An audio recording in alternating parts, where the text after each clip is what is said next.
फिर रविशंकर प्रसाद की press conference, सीधे चलेंगे। उस कांग्रेस पार्टी से क्या उम्मीद की जाए? वो कांग्रेस पार्टी जिसका इतिहास रहा है कि हरियाणा के 2 सिपाही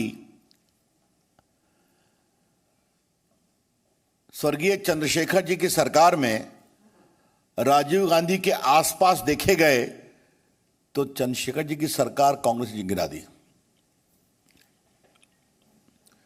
बाकी तो 2013 में खबरें छपी हैं कि हजारों लोगों का फोन टैप होता था, आरटीआई की क्वेरी भी है, बगिंग होती थी। भारतीय जनता पार्टी कांग्रेस पार्टी के सारे आरोपों को सिरे से खारिज करती है। यह शर्मनाक, मर्यादा विहीन और भारत की राजनीतिक स्तर में एक नई गिरावट है। The BJP strongly refutes, condemns the baseless and bereft of political propriety comments leveled by Congress against the BJP. This is a new low in the political discourse of a party which has ruled India for more than 50 years. लेकिन जिस तरह के नेताओं की टिप्पणियां होती हैं, जिस तरह की वो स्तरहीन बातें करते हैं, तो आज के अवसर पर हम उनसे क्या अपेक्षा करें? देश सब देख रहा है और समझ रहा है। मित्रों, ये जो पेगासस की कहानी है,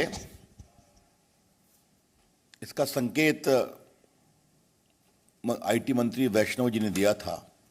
ये सारी कहानी मॉनसून सत्र के पहले ही क्यों शुरू होती है? क्या कुछ लोग ये योजनाबद्ध तरीके से लगे हुए थे कि ये कहानी मॉनसून सत्र के पहले ही फोड़नी है ताकि देश में एक नया माहौल बनाया जाए? मैं कुछ सवाल खड़े करना चाहता हूं। एक संस्था का नाम आया है वायर। मैं किसी की आलोचना नहीं करता, वो है अपनी जगह पर, लेकिन क्या ऐसा सच्चाई नहीं कि उनके द्वारा बहुत सी कहानियां गलत पाई गई? एक जज को लेकर कहानी बनाई गई थी, आपको याद होगा, महाराष्ट्र के जज थे, उनकी डेथ को लेकर सुप्रीम कोर्ट ने भी उस पर टिप्पणी की, वो पूरी कहानी झूठी थी। 2 राउंड उस पर लिटिगेशन हुआ था। उनकी और सारी चीजें क्या है आपको मालूम है। एमनेस्टी क्या है?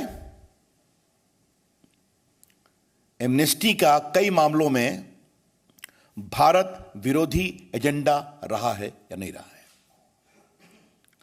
Can we deny that bodies like Amnesty had a declared anti India agenda in many ways? और जब उनसे एक सवाल पूछा गया, कृपया करके आपका इंडिया का फंडिंग पैटर्न क्या है फॉरेन का, बताइए, तो भारत से विड्रॉ कर गए वो। ये सच्चाई है कि नहीं है? कि जब उनसे कहा गया कि आपका जो भारत में फंडिंग है विदेश से आता है, कृपया करके उसकी कहानी आप कानून की प्रक्रियाओं के अनुसार बताइए, तो कहे we find it difficult to work in India. अब कुछ चीजों को समझना और जानना जरूरी है। इस पूरी कहानी में एक एविडेंस नहीं आया है जो भारत सरकार को इससे लिंक करता है या बीजेपी को इससे लिंक करता है। Not a shred of evidence has come that in this entire Pegasus story there is any linkage of the government or the Bharatiya Janata Party.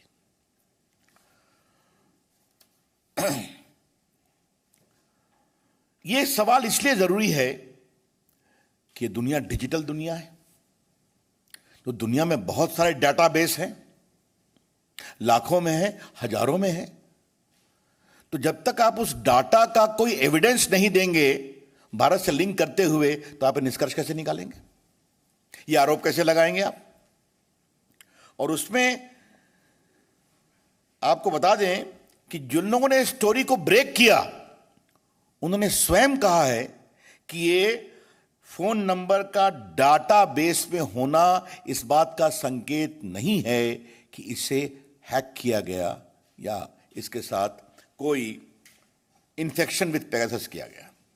I repeat, those who have broken the story themselves did not claim that the presence of a particular number in the database does not confirm that infected with Pegasus. तो ये हो क्या रहा है? इन बातों को आज देश के सामने लाना बहुत जरूरी है। और फिर मैं कह रहा हूं, ये सारी कहानी मॉनसून सत्र के एक दिन पहले क्यों खोली गई? इसके पीछे का एजेंडा क्या है? इसमें अंतर्राष्ट्रीय संगठन, हाँ, और एक बात और है, वो एनएसओ जो पेगासस के मैन्युफैक्चरर हैं, उन्होंने साफ कहा है कि हमारे अधिकांश क्लाइंट वेस्टर्न कंट्रीज हैं। तो भारत को इसके माध्यम से टारगेट क्यों किया जा रहा है? इसके पीछे की कहानी क्या है? इस कहानी में ट्विस्ट क्या है? कुछ लोगों को लाया गया, उनके नाम फेंके गए। अब मुझे अनिल बलूनी जी बता रहे थे कि कांग्रेस पार्टी के पूर्व अध्यक्ष का भी नाम है। क्षमा करिएगा, मैं व्यंग्य में बोल रहा हूं, उनकी तो सारी टिप्पणी रोज ही ट्वीट पे रहती है। वो देश में खुद ही ज्ञान देते रहते हैं, तो उसके लिए कोई अधिक जानने की जरूरत है क्या?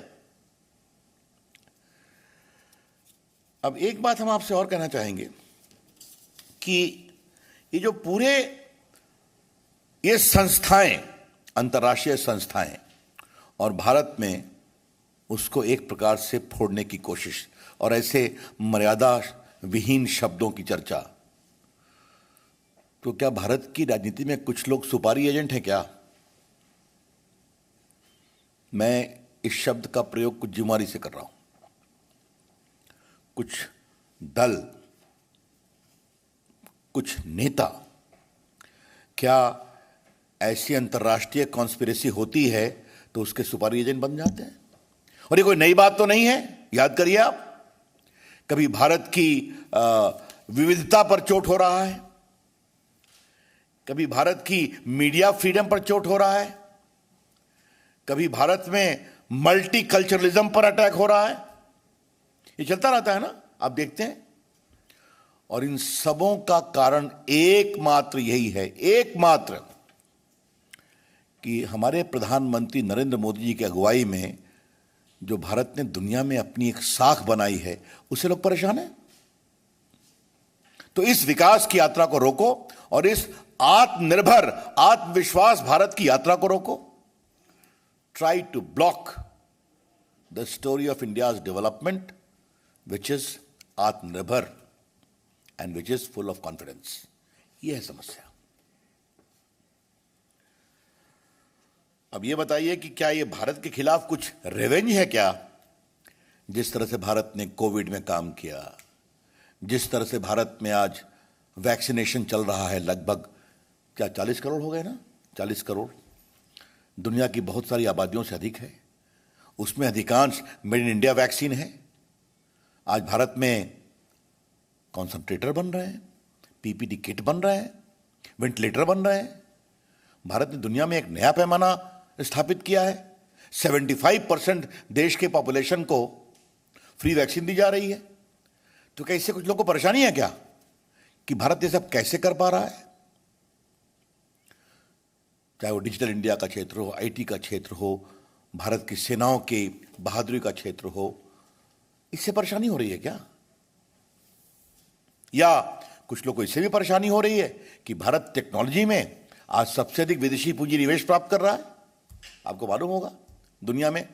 Presenting B News app available on Google Play and App Store. Download it now.